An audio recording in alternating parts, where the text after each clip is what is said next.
I'm here with Constable Kylie Robbins. In fact, it's senior constable, isn't it? It is. You get senior constable status if you're silly enough to be in this job for longer than 14 years. And you have been certainly done your years in this service, as they would say. Now, but I understand that you are originally an islander here, raised on the island. Tell us a little bit about that, Kylie. I've been connected to the island for years. My mum and my stepfather, we were first here actually living in the old house around at Okupu by the wharf there. I think the Mitchells might own it now. It used to be, it's a bit like the gingerbread house. And then on and off for a while, but ended up for a lot of my years living on a piece of land that my mum bought off the O'Sheas, actually in a place called Deadman's Bay, up past the Awana there, sort of looking out to sea. So yeah, until I was, I think I left the island when I was about 16 years old. Now, 16 years, and if you've had quite a long tour of the police already, you must have worked a little bit all over the country. Yeah, I went from here to Apotiki and spent a few years down there, and then I went into the police force, and I've been working now with the police for 18 years. So started off in policing down at Lower Hutt for a couple of years, and that was what's called my city service as such, and then went back into the rural side of policing, which was what always attracted me, was the thought of seeing things through. If you're a city officer, generally you spend your time going from job to job, and generally you don't see a job all the way through. So if you attend a burglary, for instance, you'll call in a SOCO or fingerprint officer, they'll do that, and then the file will get handed on to a burglary squad, and they might investigate that, and somebody else might end up locking up the offender if they're lucky enough to catch him, and they will see that through, whereas you just basically attend job to job and hand it on. It sort of doesn't have the personal aspect of policing, which I enjoy, which is out here obviously we do everything from woe to go. If we attend a burglary, we do our own fingerprinting and photographing, we do our own investigations, and then hopefully we actually do our own prosecution. So you get to follow something through and actually see hopefully the difference that it makes to people. So, had you expected to come back to Great Barrel all along when you entered the police career? No, actually, I knew I wanted to do rural policing, and I've been doing that apart from my first couple of years in the police ever since, with stints in Orewa and in Wellsford and Warkworth. But to be honest with you, even in this day and age, it's quite unusual for females to work in small stations. Actually, it's very unusual even still.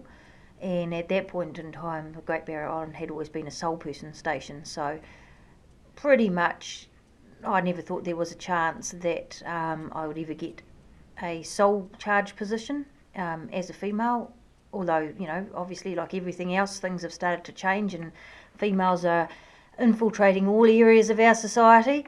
But when it became a two-person job, which was Roger Bright's influence, he actually looked at, did the groundwork to make this a two-person station, and when it was advertised at that point, yeah, I applied for it. And I think probably my years in rural policing stood me in good stead, so it was a surprise to all of us, but yep, here I am back again. So, what was it like to come back into the community in which you grew up, but this time round as a police officer? It has good and bad aspects. I mean, obviously when I grew up here, there was probably only 300 to 350 people on the island, and a number of those people are still here, which was really nice for me, like the Greys and the Sandersons and the Blackwells and all those sort of people that I grew up associating with were still on the island, and that's really lovely. I don't know if I had wanted to come back to the island on a more permanent basis. I'm not sure that coming back as a police officer was the best option, because I think it would be very difficult on this island to actually ever leave the job, leave the police for instance, and just be a normal person. I think you'd always be seen as the cop as such. So yeah, in some ways it probably was a mistake on my part. If I had, you know, which I had always wanted to do, come back to stay sort of long term. Yeah, we'll see what the future holds. And is that something that is worth aspiring for somebody else to get into the policing? Is that a career that you can recommend, and how would you describe that? I have a love-hate relationship with the job quite often, like most cops. I really enjoy some aspects of the job, absolutely love the fact that every day is different. I can be sitting here talking to you 1 minute, and then my radio might start in a few minutes' time, and I'll be off, doing something completely different, sometimes dangerous, sometimes just really involved. So you just never know what's around the corner, and that is something I enjoy. They say that a lot of cops are real adrenaline junkies, and I probably wouldn't describe myself as that, but it's not sitting at a desk pushing paper from one side to the other. 1 minute you'll be sitting there bored, or just chilling and not really doing much, and the next minute it is full on, and it can be full on for hours or even a couple of days depending on what it is that you're dealing with. So it's that variety that is fantastic. And I really love the aspect of helping people.